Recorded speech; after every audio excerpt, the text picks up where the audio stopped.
नंदिनी, चंद्र जंगल में गया था और वहाँ किसी ने उस पे आक्रमण कर दिया और तीर से पूरी तरह घायल हो गया है।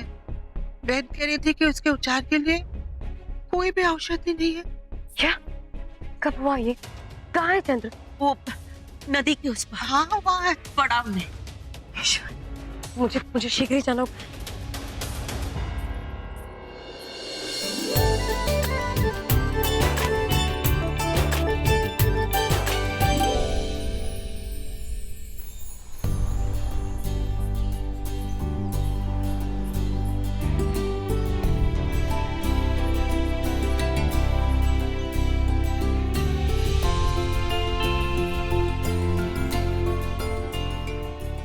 शीघ्र ही चली, मुझे महाराज के पास ले चली, शीघ्र ही। जी महारानी।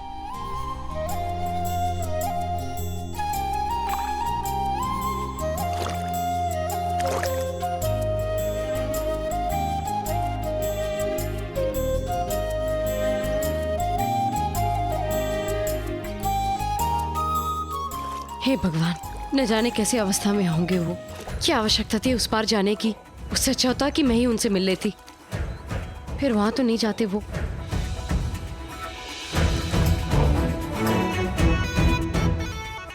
मैंने कहा ना, शीघ्रता करो।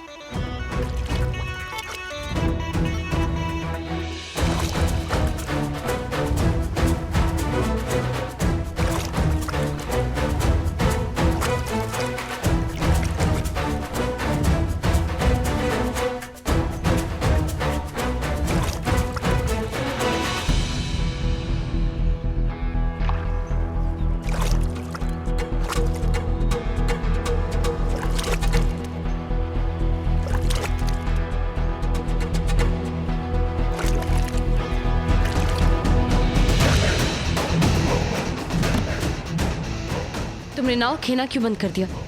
क्या कर रहे हो तुम?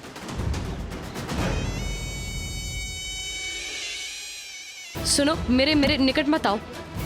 अरे क्या कर रहे हो तुम? मेरे निकट मत आओ। मैंने कहा ना, मेरे निकट मत आओ। नंदिनी, ये मैं हूँ। चंद्र, तुम? परंतु तुम पर तो आक्रमण हुआ था ना, वो तीर। तुमने मेरे साथ छल किया। तुम्हें ये सब खेल लगता है चंद्र? हाँ, एक क्षण के लिए मुझे सच में ही लगा कि तुम्हारा जीवन संकट में है। तुम इसे प्रेम कहते हो? तुम्हें लगता है तुम ऐसे मेरा हृदय जीत लोगे? मेरी भावनाओं के साथ खेलकर तुम कभी मेरा विश्वास नहीं पा सकते हो चंद्र। और तुमने इस स्वांग में माँ और दादी माँ को भी सम्मिलित कर दिया। तुम्हें तनिक भी लज्जा नहीं आई चंद्र? तुम ये कैसे कर सकते हो? एक क्षण के लिए तो मेरे प्राण ही निकल गए। मुझे लगा पता नहीं क्या हो गया होगा तुम्हारे साथ। तुम जानते हो प्रेम क्या है नंदिनी? जब तुम्हें पता लगा कि मेरे प्राण संकट में, तो एक पल के लिए तुम्हारे हृदय की धड़कनें रुक जाना, वो प्रेम है। तुम्हारा सब कुछ छोड़ छाड़ कर मेरे लिए आ जाना, वो प्रेम है। प्रेम वो है जो इस समय तुम्हारी आंखों में चिंता के रूप में दिखाई दे रहा है, और तुम्हारा इस प्रकार मेरे सामने आना वही प्रेम है नंदिनी। और मैं इस बातें तुमसे छल करने के लिए तुमसे क्षमा चाहूंगा, क्योंकि मेरे पास इसके अतिरिक्त और कोई उपाय नहीं था नंदिनी। मैं बस तुमसे बात करना चाहता था। बात करना चाहते थे, और तुमने बात करने के लिए मेरे साथ मेरा छल किया। ये क्या किया तुमने? अब हम वापस कैसे जाएंगे? मैंने कुछ नहीं किया। तुम्हें मैं क्यों आई? क्योंकि तुमने मुझसे छल किया। तुम नाव आप कैसे चलाओगे चंद्र? इसलिए मैं यहाँ पर नहीं आ रही। मेरे कारण नहीं हुआ, तुम्हारे कारण हुआ। यदि मैंने तुम पर आक्रमण कर दिया होता तो क्या होता तुम्हारे साथ? बताओ मुझे। अब किस दिशा जाने मुझे समझ में नहीं आया। तुमने ऐसा किया क्यों?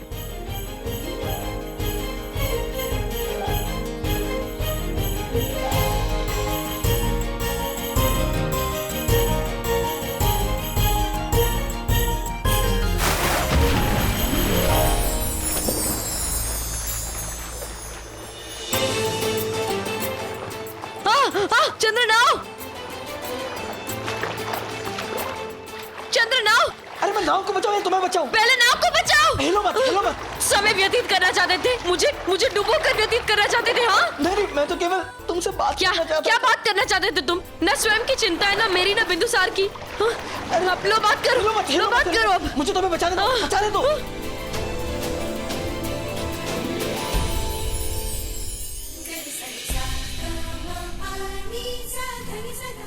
तो तुमने इस प्रकार ये सब आयोजित किया? तो बताओ बात क्या है?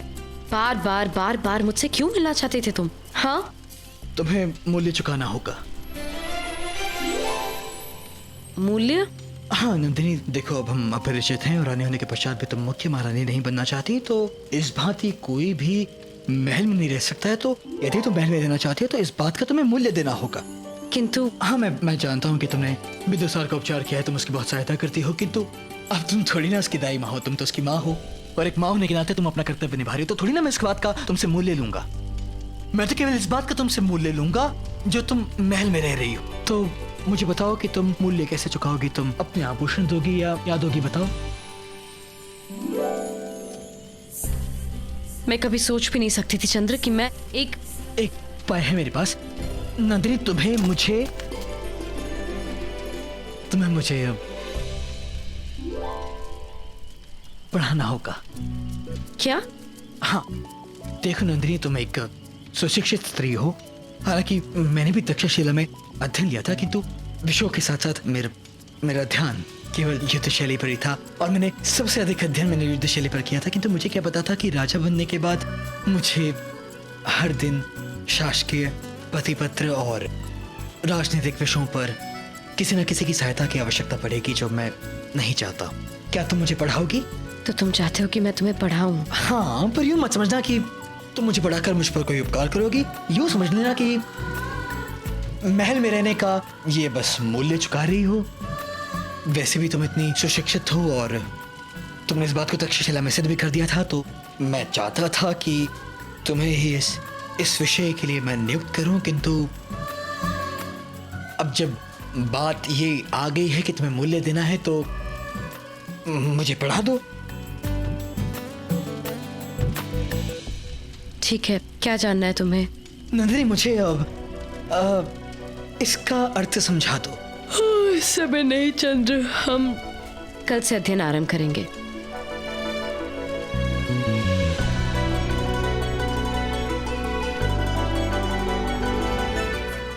चंद्र, ये क्या कर रहे हो तुम मेरे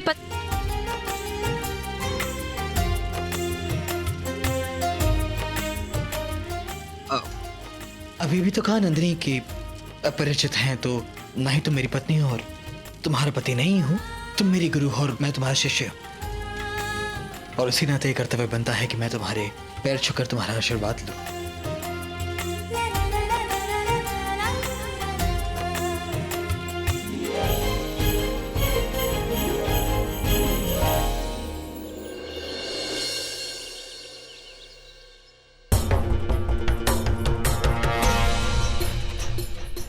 चंद्र, कल रात तुम कहाँ थे? मैं तो अपने कक्ष में ही था। परंतु कल रात जब मैं तुम्हारे कक्ष में गई थी, तुम वहां नहीं थे।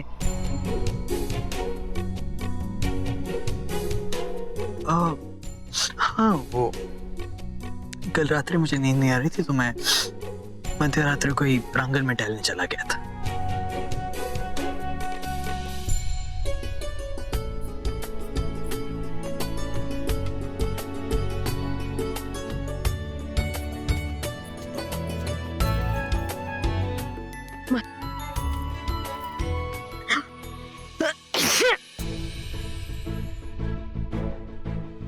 मालती, मुझे लगता है कि आज बिंदुसार को तुम्हें ही संभालना होगा। किंतु जीजी, आपको ये सर्दी कैसे हो गई? कल रात्रि आप बाहर गई थी क्या?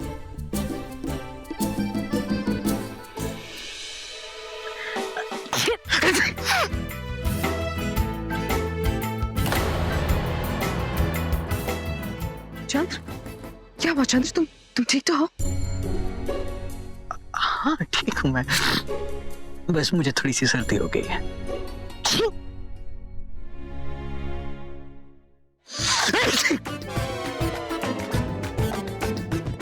अरे, दोनों को एक साथ छींके आ रही है? कल रात्रि दोनों साथ में थे क्या? दोनों को एक साथ सर्दी हो गई?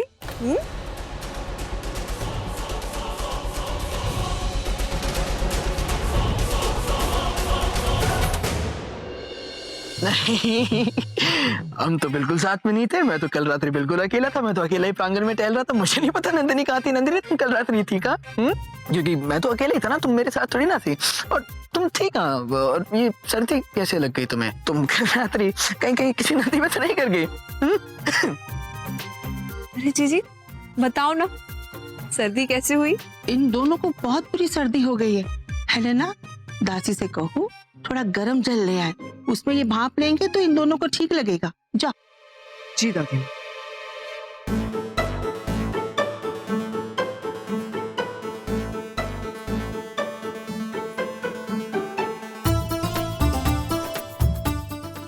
जी ये आपकी गर्दन पे निशान कैसा?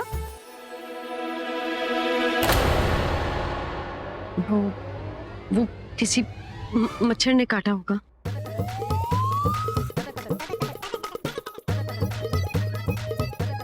किंतु ये मच्छर के काटा हुआ तो नहीं लगता। हाँ तो फिर किसी और जानवर ने काटा होगा नंदिनी।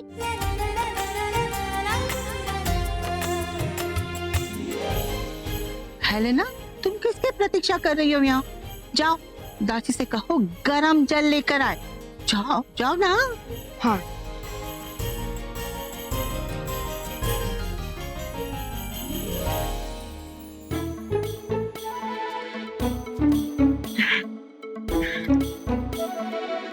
मैंने तुमसे कहा था ना कि चंद्र की कोई भी बात को जल्दी से हाँ मत करना। तुम तो पहले शुरू। दादी माँ, आप जैसा कह रही वैसे कुछ नहीं हुआ। सच में मुझे जंगल में कहीं पे खरोच लग गया होगा। हाँ हो सकता है।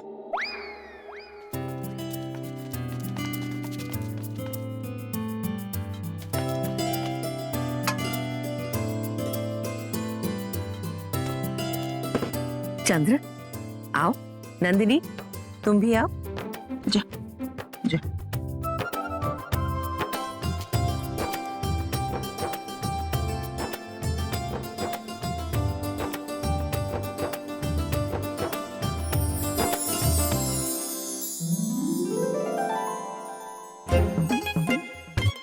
तुमने हेलेना से सत्य क्यों कहा? तो तुम क्या चाहती हो कि मेरी पहली पत्नी को पता चल जाए कि कल रात्रि में दूसरी पत्नी के साथ था? तुम जानते नहीं हो हेलेना को। जैसे पता लग गया ना कि कल रात्रि में तुम्हारे साथ था तो मुझे भूखे शरों के सामने गिरा देगी। क्या कर रही हो? ठीक तरह से भाप लो ना। ये सब तुम्हारे कारण हुआ है। मेरे कारण हुआ है? तो ये सब तुम्हारे कारण हुआ है? क्या कर रहे हो? दादी के सामने ये सब करने की क्या आवश्यकता थी? झगड़ा किसने किया था? यदि तुम झगड़ा नहीं करती तो हम पानी में नहीं करती, समझी? भाप लो।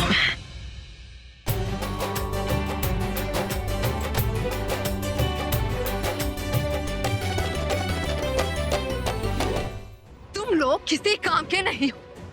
आज तक एक काम भी तुम लोगों से ठीक से नहीं हो पाया है। किंतु मुख्य महारानी, हमारा तो सदैव यही प्रयास होता है कि आप सबसे खूबसूरत लगें, किंतु आपके चेहरे पे फिर भी ये निशान। अपना मुंह बंद रखो। मैं इस बारे में बात नहीं कर रही थी। आज से तुम सबको मैं अपने निजी कामों को करने से बर्खास्त करती हूँ, क्योंकि मैंने अपने निजी कार्यों को करने के लिए एक खास इंसान को बुलवाया है। जानना चाहोगे तुम लोग वो इंसान कौन है? क्लोई, अंदर आ जाओ।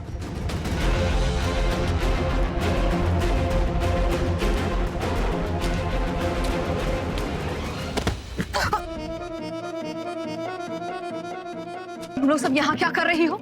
जाओ यहाँ से, निकलो।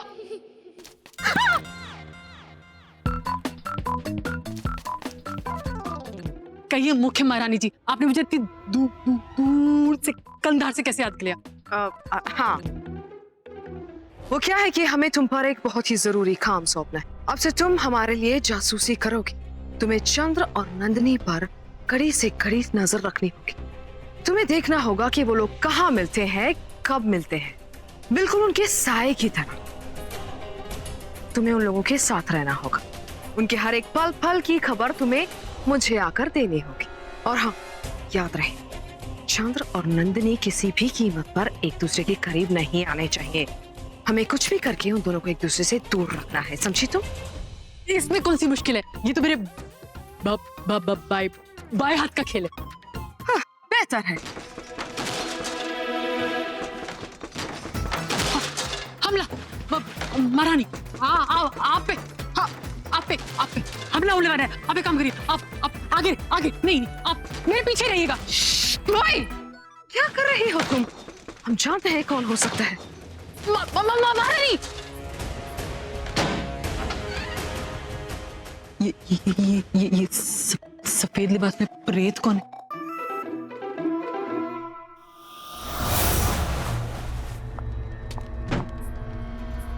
माँ, आप नहीं जानती मैं आपको देखकर कितनी ज्यादा खुश हूँ। आपके बिना मैं यहाँ बिल्कुल अकेली हो मुझे गई। पता था कि ये आपकी माँ ही होगी। इस नाचीज का रहने दो, अब तुम जानती हो सब कुछ और तुम्हें यह भी पता है कि तुम्हें क्या करना है। जो काम तुम्हें दिया गया है उसे जाकर अंजाम दो, मालामाल कर दी जाओगी। महाराज चंद्रगुप्त मौर्य पधार रहे हैं। आ गई मुसीबत। आओ।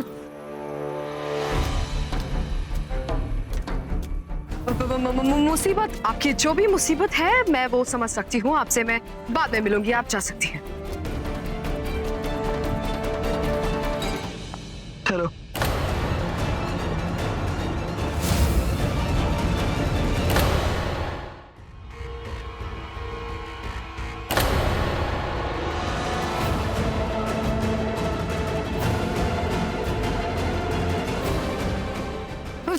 चंद्र, ये उपहार तो मैंने ही नहीं दिया था। आप ये ले लीजिए। क्लोई, एकांत। एकांत? कहाँ है एकांत? क्लोई, तुम जा सकती हो।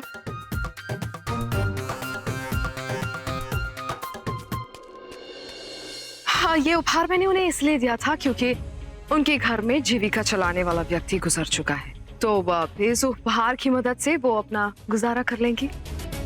खैर, तुम इतनी सुबह सुबह मेरे कक्ष में कोई खास काम? तुम्हारे पिता ने तुम्हारे लिए पत्र भेजा था। पिताजी का पत्र? शुक्रिया चंद्र। तुम इसे आराम से पढ़ सकती हो, मैं चलता हूँ, मुझे सभा के लिए देरी हो रही। ठीक है।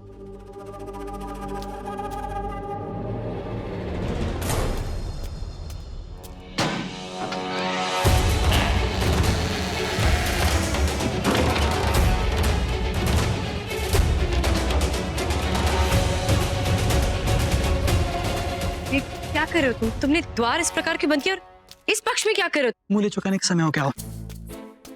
मूल्य चुकाना मतलब क्या अर्थ है तुम्हारा? मेरा अर्थ है कि मेरे अध्ययन का समय हो गया। तुम भूल गए क्या? नहीं, मैं भूल क्यों जाऊंगी, मुझे स्मरण है, किंतु इस प्रकार द्वार बंद करने की कोई आवश्यकता नहीं थी। तो तुम क्या चाहते हो कि सबको पता लग जाए कि मगध सम्राट समस्त रूप से शिक्षित नहीं है? देखो, देरी मत करो, मुझे सभा के लिए भी जाना है। किंतु इसमें छिपाने वाली क्या बात है? विशेष छिपाने वाली बात है। यदि किसी को पता लग गया तो वो तुम्हारे पति का, मेरा अर्थ है कि तुम्हारे सम्राट का उपास नहीं करेंगे। नहीं, ऐसी बात नहीं है, किंतु यदि तुम्हें अध्ययन करना है तो तुम्हें सबके समक्ष करना होगा। देखो, तुम द्वार खोलो, अन्यथा आज मैं तुम्हें पाठ नहीं पढ़ाऊंगी। अब ये कैसी शर्त हुई? क्यों नहीं? चंद्र, तुम भूल रहे हो कि मैं तुम्हारी गुरु हूं और तुम मेरे शिष्य हो। मैं ऐसे नियम बना सकती हूँ। तुम्हें पाठ पढ़ना है तो बोलो। तो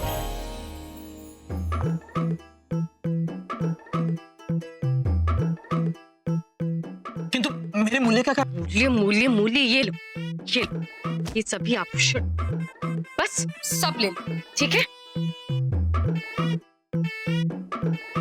तुम्हें महारानी नहीं रही ना, तुम्हें इस महल में रहने का मूल्य चुका, बस हो गया।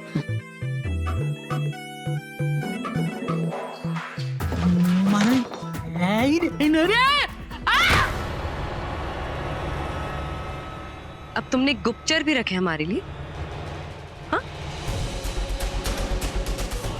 मैं भी तो देखो मैंने कौन सा गुप्तचर रखा है। आओ, आओ,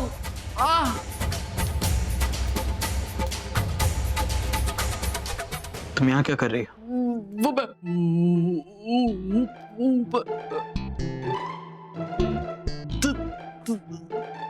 मर गए। मरी नहीं हो, जीवित। अब बताओ यहाँ कर क्या रही हो? आओ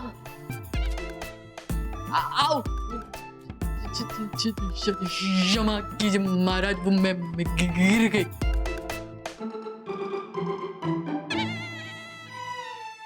तो फिर ऊपर चढ़ी क्यों थी? वो ऊपर तो मैं आप नहीं, मतलब मैं ऊपर से नहीं, मैं नीचे से गिरी। नीचे से कोई गिरता है क्या? मेरा मतलब मेरा पैर फिसल गया। मैं वो ठीक है ठीक है ठीक है। इतना अच्छा अवसर था नंदिनी के साथ, विघ्न डालकर सब नष्ट कर दिया इसने।